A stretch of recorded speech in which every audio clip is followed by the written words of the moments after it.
So I am presenting on needs analysis for diving. I've realized in the past year or so, there are so many strength and conditioning coaches that know about football, they know about baseball, they know about basketball, hands down, back and forth. But if you ask them about diving, there's very little knowledge.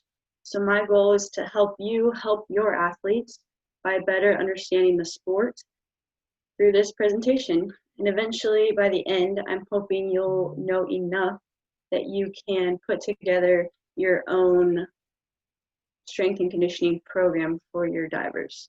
So to understand that, we need to go over the diving basics. So we have springboard and we have platform.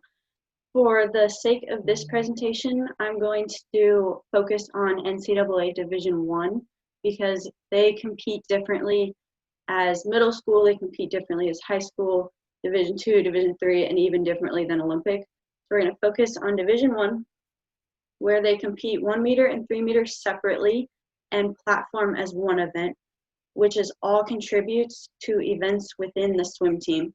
So a diver can contribute in 3 different events, whereas a swimmer can contribute in 5 events. To go a little bit deeper, the springboards are the blue bouncy ones. They are made out of aluminum and they have an adjustable fulcrum, which is a movable wheel underneath the board, which changes the lever arm. So you can make the board bouncier or stiffer depending on your likeness. Next, we have platform. Another word is tower. The words are interchangeable. I'd say divers use them either or, it's not really specific, but you can mix and match your list. So when you do 6 different dives from any or all of the towers, they are made out of concrete and they have carpet on top so you don't slip, and their equivalent is 16 feet, 22 feet, and 33 feet for 10 meter. So just for a little bit understanding, a 3 meter is about the height of a 1-story building, and 10 meter is about the height of a 3-story building.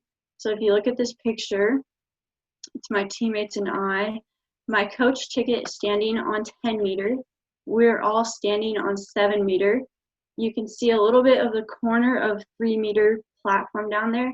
And then in the yellow circle is a 3.5-foot trash can. So you can imagine standing up there, looking down, seeing the views and how high you actually are. So a little bit more on that. I have as young as 5-year-olds jumping off the 3 meter board, whereas we only have 16-year-olds jumping off the 10 meter board based off impact levels, which I will explain later.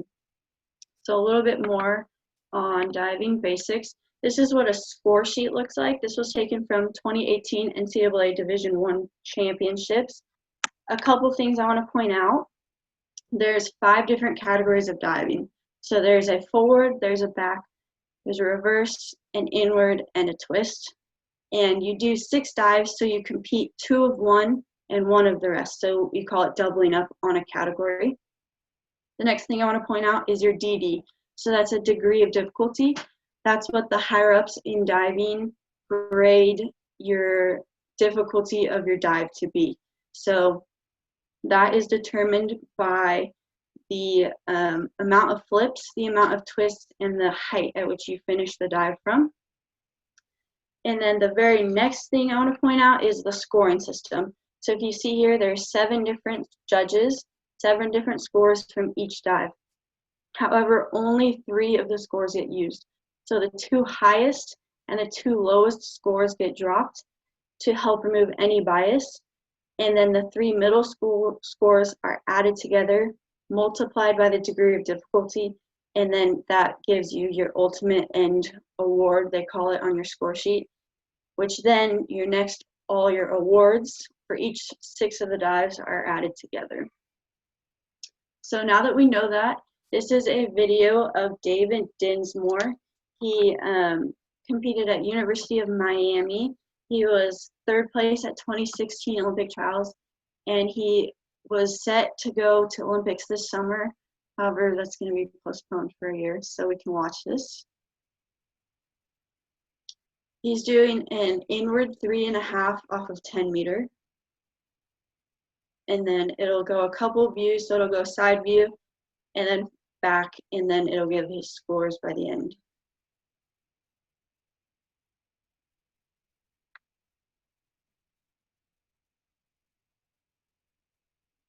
So if you see that's 10 meters high, it takes about 3 seconds to fall, and he hits the water at about 35 miles per hour. It's going to give a couple more views. Slow-mo.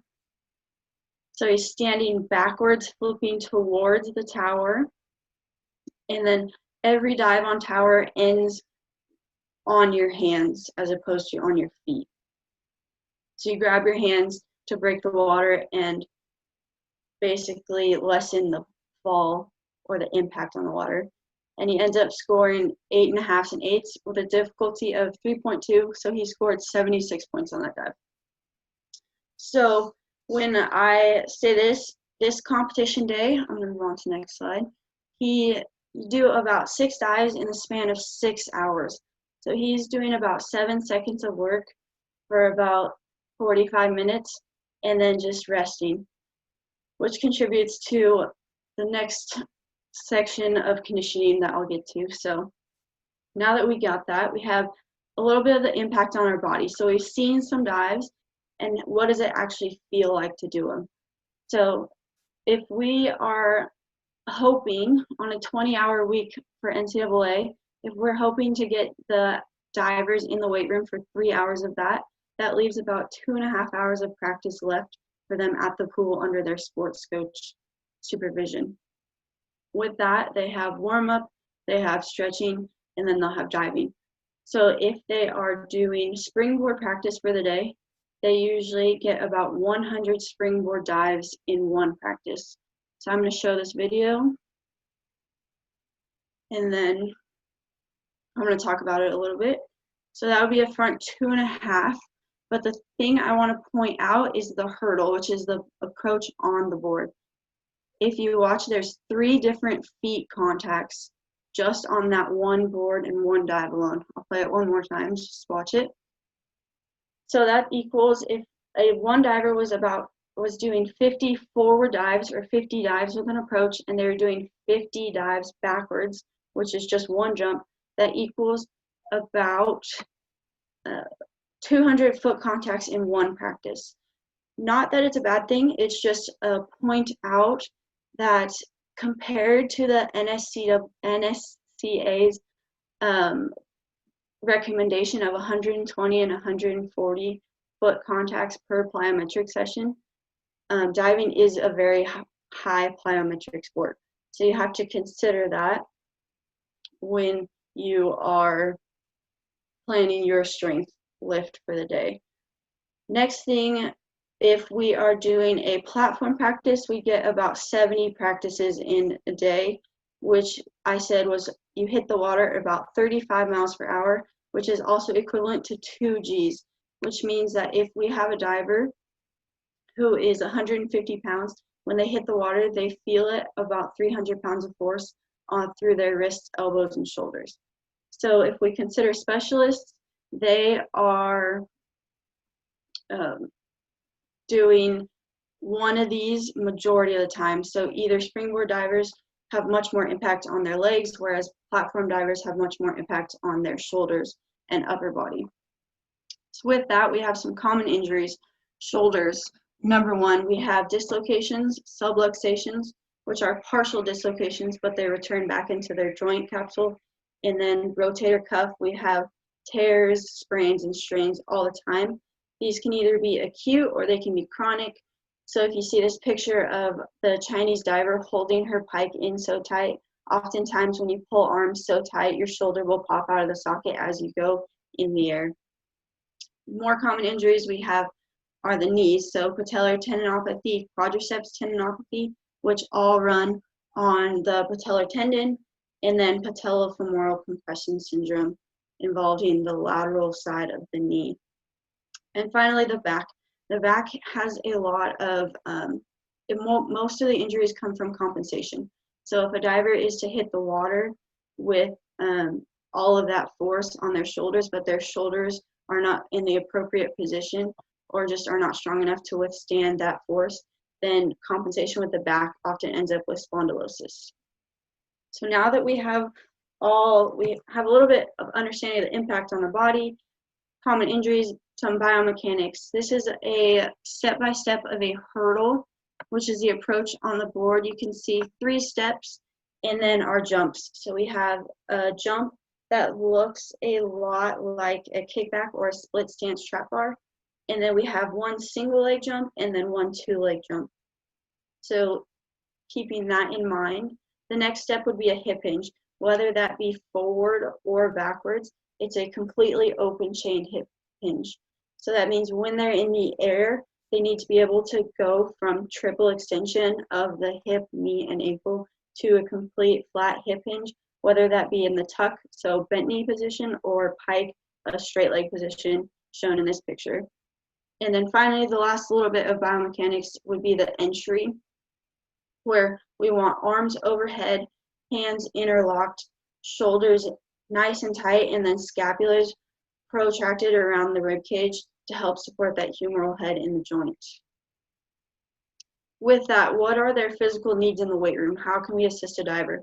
This is both strength, power, and injury prevention. So we need a squat and a hip hinge. We need to be able to jump. Number 1, jumping is one of the highest thing a judge can score on, the jump. Next, within that squat and hip hinge, you need to be able to both eccentrically hold it, or eccentrically load it, but also isometrically hold it. When the diving board decelerates or as it bends down, you have to be able to hold the squat before it can send your force back up and away. Along with that, we need unilateral as well as bilateral squat and hip hinge. And then emphasize before overhead stability and scapular motor patterning, making sure they're not completely retracted against the spine, but protracted around the rib cage and putting that joint in a strong position. And finally, core control. You need to be able to flex the core, hold in, but also anti-extension and anti-rotation, because that is what plays into air awareness and control through the water and air. So with that, I have a 3-day lift example. This would be in season for a Division I team if they come 3 days a week. Monday and Friday are leg emphasis, whereas Wednesday would be arm emphasis. And if you look at it, there's a little bit of proprioceptive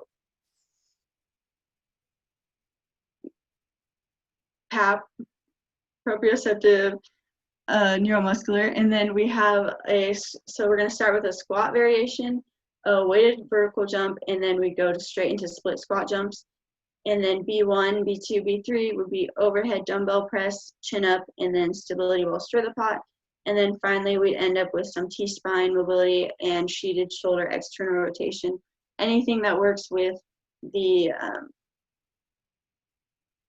equipment that you have, and the space that you have, and the size of team, and the amount of coaches, all of that plays into this. But some things I wanted to point out are, think of variations. So it can be a full squat, it can be a 3/4 squat. We can go kickback or split stance. We can go single leg, 2-leg. All of these can contribute to a diver's weight lifting program. But also, we need to consider balance. We need to consider hamstring length as well as hamstring strength. And then always arm care and core along with that. So after that, we have conditioning. So one dive takes about 7 seconds of work. We're looking at about a 1 to 2 work to rest ratio.